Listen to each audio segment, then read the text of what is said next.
gigising. Trabaho, matutulog at gigising. Trabaho, matutulog kung ito ay iisipin. Paulit-ulit lang para bang wala ng kulay. Palaging ganito, ano ang punto ng iyong buhay? Sa sweldo, babayad. Sa sweldo, babayad.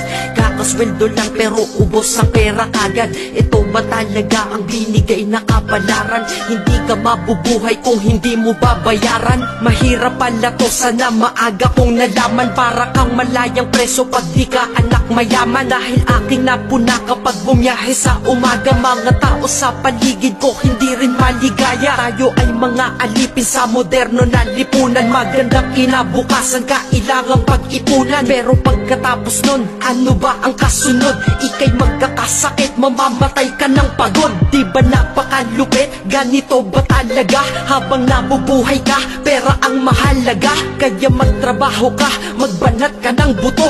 Yan ang